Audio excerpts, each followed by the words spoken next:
Thank you Shalini. So మరికాసేపట్లోనే Hyderabad real estate summit 2025 ప్రారంభం కాబోతా ఉంది. రాజ్ న్యూస్ ఆధ్వర్యంలో ఎంతో ప్రతిష్టాత్మకంగా హైదరాబాద్ రియల్టర్స్ అసోసియేషన్, అదేవిధంగా నరెడ్కో తెలంగాణ ఆధ్వర్యంలో ఈ ప్రోగ్రాం మరికాసేపట్లోనే ప్రారంభం కాబోతా ఉంది. దీనికి సంబంధించి ఇప్పటికే ఏదైతే పెద్ద ఎత్తున హైదరాబాద్లో ముఖ్యంగా ఒక మెట్రోపాలిటన్ సిటీగా హైదరాబాద్ అవతరించిన తర్వాత హైదరాబాద్లో యొక్క అవకాశాల రియల్ ఎస్టేట్లో అవకాశాల గని అనేది హైదరాబాద్ అని చెప్పవచ్చు. అదేవిధంగా దీనికి సంబంధించి చాలా వరకు కూడా ఇటు వినియోగదారులు కానివచ్చు, అదేవిధంగా ఎవరైతే రియల్ ఎస్టేట్లో ఇన్వెస్ట్ చేద్దాం అనుకుంటున్నారో సో చాలా మందికి కూడా కొన్ని అపోహలు ఉన్నాయి. సో దీనికి సంబంధించి కొంతమందితోటి మాట్లాడే ప్రయత్నం చేద్దాం మనం ఇప్పుడు. హలో సార్, నమస్తే సార్. సో ఇప్పుడు చాలామంది కూడా రియల్ ఎస్టేట్లో ఇన్వెస్ట్ చేయాలంటే కొన్ని అపోహలు ఉన్నాయి. అంటే హైదరాబాద్లో వెస్ట్ సైడ్ ఎక్కువ డెవలప్ అవుతుంది, వెస్ట్ సైడ్ ఇన్వెస్ట్ చేయాలా లేదంటే సౌత్ సైడ్ ఇన్వెస్ట్ చేయాలా అనే అపోహలు ఉన్నాయి. సో మీరు ఇన్వెస్ట్ చేయాలనుకునే వారికి ఎట్లాంటి సజెషన్ చేస్తారు? హలో అండి, ఇప్పుడు వెస్ట్ సైడ్ సౌత్ సైడ్ అంటే బడ్జెట్ని బట్టి క్లయింటు ఇప్పుడు ఒక 80% people middle class, lower middle class people ఉంటారు. వాళ్ళు బడ్జెట్ తక్కువలో అంటే 10 lakhs, 20 lakhs, 30 lakhs బడ్జెట్లు ఉన్నప్పుడు వాళ్ళు ఈస్ట్ చూస్తారు అండ్ నార్త్ చూస్తారు, సౌత్ చూస్తారు. అమౌంట్ అంటే 20%, 25% పీపుల్ క్లయింట్స్ ఎలా ఉంటాయి, రిచ్ క్లయింట్స్ ఉంటారు, అందరూ ఉంటారు కాబట్టి అన్ని కంపెనీ సీఈఓలు, ఎండిఓలు అంటే గుడ్ క్యాడర్ పొజిషన్ వాళ్ళు ఏం చేస్తారంటే వెస్ట్ సైడ్ చూస్తారు. సో 1 crore, 2 crores బడ్జెట్ అంటే సౌత్ కానీ వెస్ట్ కానీ వస్తారు. బట్ హైదరాబాద్లో ఉన్న కస్టమర్స్ అందరూ కూడా క్రోడ్స్లో కొనాలంటే కష్టం కాబట్టి twin city all outer ring road ORR ఉన్నటువంటి ఆల్ ఎగ్జిట్స్ మీరు చూడొచ్చు. తుక్కగూడ ఎగ్జిట్ కావచ్చు, ఇటు మనకి శంషాబాద్ ఎగ్జిట్ కావచ్చు, ఇటు పోతే మనకి పటాన్చర్ ఎగ్జిట్ కావచ్చు, మేడ్చల్ ఎగ్జిట్ కావచ్చు, అవుటర్ ఇటు శామరిపేట ఎగ్జిట్ కావచ్చు, గట్కేసర్ ఎగ్జిట్ కావచ్చు, మనకి విజయవాడ అమరపేట ఎగ్జిట్ కావచ్చు, ఇటు బొంగళూరు గేట్ ఆదిపేట ఎగ్జిట్ కావచ్చు. సో ఇవన్నీ కూడా కస్టమర్ బడ్జెట్ని బట్టి వివిధ రకాలుగా వాళ్ళకి కనపడిని బట్టి ప్రైస్ తీసుకుంటారు. పర్టికులర్గా అయితే 100% పీపుల్ క్రోడ్స్ పెట్టి కొనరండి, ఎందుకంటే చాలామంది చిన్న చిన్న ఎంప్లాయీస్గా ఉంటారు కాబట్టి 80% పీపుల్ ఆర్ ఇన్వెస్టింగ్ దేర్ బడ్జెట్ని బట్టి కొంటూనే ఉన్నారు. అండ్ అవుటర్ రింగ్ రోడ్డు దగ్గరలో చుట్టుపక్కల కూడా 27 మున్సిపాలిటీలు కూడా రీసెంట్గా తెలంగాణ గవర్నమెంట్ ముఖ్యమంత్రి రేవంత్ రెడ్డి గారు జిహెచ్ఎంసీలకు మార్చడం వల్ల చాలా పెద్ద ఎత్తున డెవలప్మెంట్ కూడా కాబోతున్నది. ఇప్పటికే చూడొచ్చు హైదరాబాద్ చుట్టూ అవుటర్ మొత్తం కూడా gated community luxury villas and apartments and premium villa plots నుంచి స్టార్ట్ అవుతున్నాయి. సో హైదరాబాద్ రియల్ ఎస్టేట్కి ఎప్పుడు డోకా ఉండదండి. ఇప్పుడు 2026 నుంచి రియల్ ఎస్టేట్ భూమి లేకపోతుంది. మీరు చూడొచ్చు every 10 years 1-2 years real estate అనేది కొంచెం స్లోగా అవుతుంది. ఇప్పుడు అయ్యిందంటే కస్టమర్స్కి ఇది గోల్డెన్ అప్రోచ్ టు ఇన్వెస్ట్. ఇది జనవరి నుంచి మీకు రియల్ ఎస్టేట్ భూమి అద్భుతంగా లేవబోతుంది. సో ఎందుకంటే మెట్రో సిటీ, ఇప్పుడు చెన్నై చూసుకోవచ్చు, ఢిల్లీ చూసుకోవచ్చు, ముంబై చూసుకోవచ్చు, మనంతా కూడా పొల్యూషన్ ఏరియా చాలా స్క్వేర్ ఫీట్లు అమ్ముతున్నారు. స్టిల్ హైదరాబాద్లో స్క్వేర్ యార్డ్లో మనకు దొరుకుతుంది, తక్కువ బడ్జెట్లో ఉంటుంది కాబట్టి Hyderabad is a mega metro city.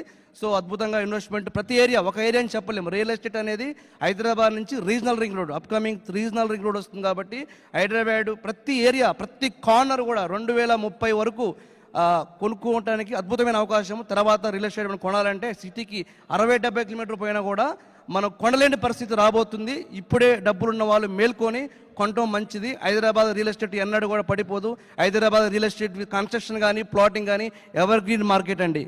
Sir ఒకటి చెప్పండి సార్, ప్రధానంగా ఇది అవుటర్ రింగ్ రోడ్ ఏదైతే ఉందో ఓఆర్ఆర్ నుంచి RRR మధ్యలో, సో ఈ మధ్యలో ఎక్కువగా పెరగడానికి కారణం ఏమిటి? ఆ మధ్యలో ఇన్వెస్ట్ చేయడానికి కానీ లేదంటే రెసిడెన్షియల్ ప్లాట్లు కొనుగోలు చేయడానికి గల కారణాలు ఏంటంటారు? అంటే హైదరాబాద్లో పెరిగినటువంటి ట్రాఫిక్ పొల్యూషన్ రీజన్ అంటారా, లేదంటే ఇంకా ఏమైనా రీజన్స్ ఉన్నాయా? ట్రాఫిక్ పొల్యూషన్తో పాటు అండి అవుటర్ రింగ్ రోడ్ నుంచి ఇన్సైడ్ చూసుకుంటే మనం గజం 60,000 నుంచి ₹1,00,000 నడుస్తుందండి. సో చాలా మంది ఒక 200 ప్లాట్స్ కొనాలన్నా కూడా 1.5 CR లేదు, ఒక 200 yards ప్లాట్ రావట్లేదు ఇన్సైడ్ ఓఆర్ఆర్. అంతోపాటు అవుటర్ రింగ్ రోడ్ నుంచి రిజర్వ్ రింగ్ రోడ్లో కూడా గవర్నమెంట్ ఏం చేస్తుందంటే అంటే ఆల్ కంపెనీస్ కూడా చాలా శాటిలైట్ టౌన్షిప్స్ డెవలప్మెంట్ కాబోతున్నాయి. ఇండస్ట్రియల్ కంపెనీస్ కూడా తీవ్ర దగ్గర రాబోతున్నాయి. సో మన రీసెంట్గా పెట్టిన గవర్నమెంట్ కోర్ ఇట్లా అంటే మనకు అర్బన్ లాగా చేస్తున్నారు కాబట్టి ఇప్పుడు బడ్జెట్ పరంగా కూడా చూస్తున్నారు, అదేవిధంగా పొల్యూషన్ చూస్తున్నారు. అండ్ అవుటర్ కూడా ఎగ్జిట్ సిటీలో భయంకరమైన ట్రాఫిక్ కాబట్టి అవుటర్ నుంచి RRR మధ్యలో 2047 ఏదైతే మన తెలంగాణ గవర్నమెంట్ నిర్ణయం తీసుకుంటుందో మనకి ఏదైతే విజన్ సమ్మిట్ ఉన్నదో 2047 లోపల అవుటర్ నుంచి RRR మధ్యలో ఒక అద్భుతమైన టౌన్షిప్ తయారు కాబోతుందండి. ఓకేనండి, థ్యాంక్ యూ అండి. సో ఇది చెప్తా ఉన్నారు. సో చూస్తూ ఉన్నాము ప్రధానంగా ఏదైతే అవుటర్ రింగ్ రోడ్ నుంచి అదేవిధంగా రీజనల్ రింగ్ రోడ్ ఏదైతే ప్రభుత్వం ఇప్పటికే ప్రతిపాదించిందో దీనికి సంబంధించి ఈ మధ్యలో ఉన్నటువంటి ఏదైతే రియల్ ఎస్టేట్కు ప్రధానంగా అనుగుణంగా ఉంటుంది, ఎక్కువ మంది అక్కడ ఇంట్రెస్ట్ చూపిస్తూ ఉన్నారు అక్కడ కొనుగోలు చేయడానికి అని చెప్పి కూడా రియల్టర్స్ చెప్తున్నటువంటి పరిస్థితి కనిపిస్తూ ఉంది. అదేవిధంగా సో మరికొంతమందితో మాట్లాడే ప్రయత్నం చేద్దాం ఇక్కడ.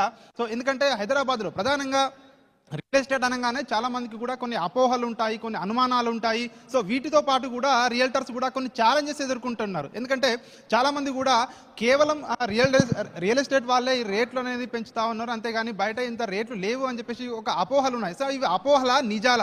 సో వీటికి సంబంధించి మనం కొంతమందితో మాట్లాడే ప్రయత్నం చేద్దాం. సార్ నమస్తే అండి. సో ప్రధానంగా ఈ రియల్ ఎస్టేట్లో ప్రధానంగా ఈ రేట్లు పెరగడానికి గల కారణాలు ఏంటంటారు? సో నిజంగానే హైదరాబాద్లో సో ఏ విధంగా ఉన్నాయి? సో ప్రజెంట్ రేట్లు చూసుకుంటే ఈ రేట్లకు సంబంధించి దీని గురించి మనం మాట్లాడే ప్రయత్నం చేద్దాం కొంతమందితోటి. Raj Kumar sir, sir please share your opinion sir. So నమస్తే అండి. అంటే ఎట్లా ఉన్నాయి హైదరాబాద్లో రేట్లకు సంబంధించి మనం చూసుకున్నట్టయితే సో రేట్లను సో ఏ విధంగా చూడొచ్చు? అంటే కస్టమర్ పాయింట్ ఆఫ్ వ్యూ చూడొచ్చా, లేదంటే రియల్టర్స్ పాయింట్ ఆఫ్ వ్యూలో సో రేట్లను ఎట్లా మీరు సెగ్రిగేట్ చేస్తారు, డిఫరెన్షియేట్?